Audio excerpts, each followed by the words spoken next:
Hi, this is River Audio and I'm continuing my video on colored sound. So there was OCD Mikey's video and he has done a great job on describing why the neutral sound is kind of like a myth.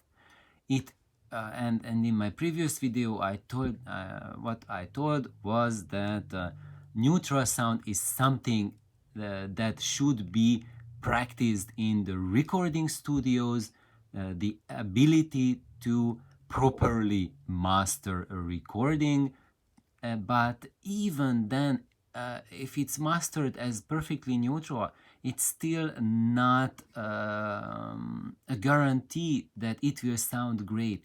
It just means that if you take 1000 loudspeakers, then it will sound probably okay on 300-400 of them. So that just guarantees that it will sound good on an average loudspeaker, but it's still not a guarantee, because there's no such thing as an average loudspeaker. You either have something, a system that matches the system that was used for recording and mastering, or you have a different one. And the closer your system is to the one that was used to record and master a specific recording, the better that recording will sound on your system. And I think that's about it. But I still haven't touched base on why this coloration is important or non-important. Of course, there are some really bad colorations, and when we talk specifically about loudspeakers, a lot of those colorations are attributed to the loudspeaker cabinet vibrations. But I need to add that what I have experienced is actually cabinet colorations are a problem for really cheesy, really cheap loudspeakers. When you have a decent enough loudspeaker, then cabinet colorations are not the greatest issue anymore. I would say the greatest problems come from the crossover parts quality. That is the number one biggest issue. Unfortunately, that also means price as well to fix it, because quality parts cost much more than the cheesy zero quality parts that are thrown into reasonable priced loudspeakers. Not all of them, but most of them.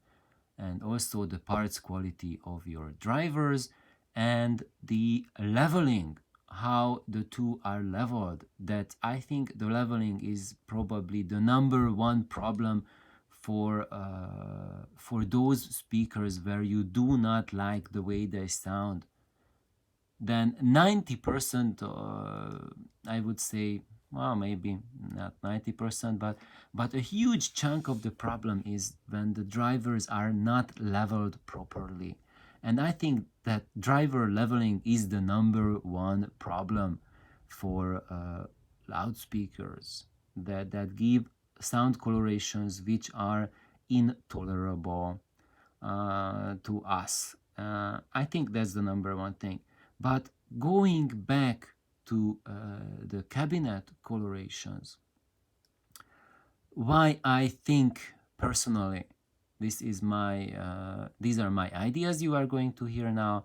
I haven't seen anyone talk about this, and that's perhaps because I come from a biomedical researcher background, and those guys who are thinking about audio and how to reproduce it well, they do not understand human anatomy. And during the recording process and playback process, they think that when we record something onto a microphone, then that is just like our ears would hear it, and when we play it back, then our ears will find it natural. And now I will show you guys why this is not the case, and why a microphone behaves so much different from your ears. And if we reproduce something with a loudspeaker that is 100% accurate to what the microphone recorded, that will not sound good and it will not resemble perfectly that acoustic event that happened. And now many of you will say like, this is sacrilege. But let's see what's happening. So now let's see the human auditory system and how are we hearing and how it is different from how a microphone records. So when we have sounds hitting our ears, the ear is not like a flat microphone. The sounds are coming from all sorts of directions. 3D, right? Like in front of the camera, from behind the camera, all sorts of angles. The sounds are coming and they can enter the ear canal and they bounce around. And you hear everything. You hear those sounds with perfect level that enter the ear at a perfect flat angle. But if something enters at this angle, it still bounces around inside the canal, inside the auditory canal, and you still get the same SP detected as the sound was that entered your ear, that was there at the live event. So this is absolutely vital to know that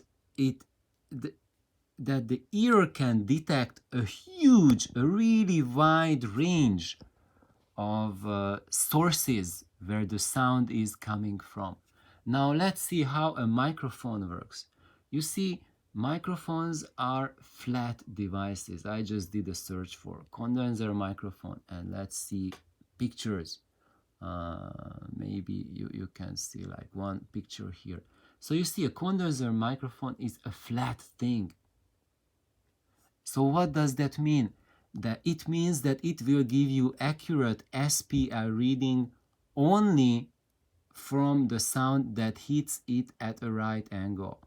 So if the sound arrives from, let's say, a 45-degree angle, the pressure that it's going to effect on the membrane, it will be much less compared to arriving from this angle.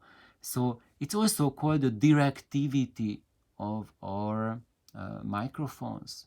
And with increased directivity comes selectivity. So basically it means that the majority of the information that your ear gets, your ear receives, is not received by the microphone. And the way we are setting up the microphones now is orienting it towards the musician, towards the instrument. So we are getting basically the direct sound from the instrument. But as you all know, to have the accurate rendering of the sound, or I would say to have a developed sound of the instrument, to listen to a guitar, you are not just listening to the sounds that come directly from the guitar. You are listening to the sounds that come from the guitar that spread out into your room, and then they bounce back from the room boundaries towards you. And that the entirety of that makes up the sound of the guitar. And when you have that sounds like a real guitar. And eventually, when you have a microphone that has directivity to it, and every single microphone, even the ones that are called omnidirectional microphones, they're still not truly omnidirectional. They are just much better than these flat microphones. But when you look at recording sessions, most of them are done with these flat microphones. So this is what we are talking about for the overwhelmingly vast majority. So if you put on anything on your streamer or turntable, it was done most likely with a microphone like that. And here comes the problem, is that we are losing out a lot of information. And when you listen to, for example, a guitar or a violin, then what you notice that after the recording process, you are hearing the strings predominantly to the wooden body of the instrument. And if you have a loudspeaker that reproduces sound with an inert cabinet, so that doesn't add any wooden coloration to the sound, then you will hear as if that violin, as if that guitar has no wooden body. You will hear that those squeaky mice type of situation, and your nylon string guitar will turn into a steel string guitar. And I know there's a lot of people who don't mind that, but to me that kind of makes it unlistenable. So it's as I say, there's no right and wrong in audio. There are just different paths. And if we make a dead and completely inert loudspeaker cabinet, then that will also have its coloration, have its cabinet coloration. And even, but that coloration is not additive, it's subtractive. It doesn't let you hear the wooden character of the instruments. And so I think that's why it's still important to have a wooden cabinet for the loudspeaker.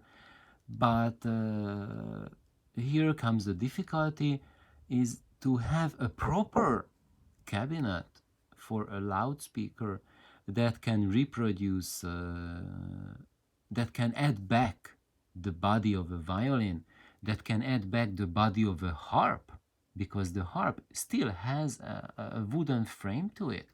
And when you listen to really fantastic harps real live, you hear that there's a lot of wooden quality to the sound. And when you listen to inert loudspeaker cabinet that's reproducing those harp recordings, it's gone. You just hear the steeliness of the harp, and that beautiful body is non-existent. So if you want to have that, then you have to think like an instrument making. But I received a very nice comment on one of my videos. I haven't had time to respond to it, but I will respond to that in next video. And then that comment was, if you, I think it was something like this: if you want to reproduce how a cello, like how would you build your loudspeaker as a cello the most accurately? And the most accurately, I would not build my loudspeaker like a cello precisely, because we are not reproducing the sound exactly as a cello gives the sound. So if I want to build a loudspeaker that's super accurate as a cello, then I would build a cello and have a cellist play it, and that's it. But if I want to build a loudspeaker that has the advantages of a cello, then I have to look at how the cello works, what it does, and learn from it and apply it for making a loudspeaker cabinet. And but I have to keep my vision more open than that, because it needs to be able to play a violin, it needs to be able to play a trumpet, a flute, human voice, everything. So that's why I have to think as a music instrument, as a maker, as a luthier who designs a music instrument to play back all music instruments. So thank you guys for tuning in. I hope this random video was also helpful to a certain degree. And just think about that when we hear something, we hear it in a totally different manner than what the microphone hears. And if we make our sound system or home system in such a way that we want to hear the mic feed as precisely as it happened, yes, then we will hear probably what the studio engineer heard, but it will not be something where violins will sound pleasant to the ear. So thank you. Have an amazing day. Bye bye.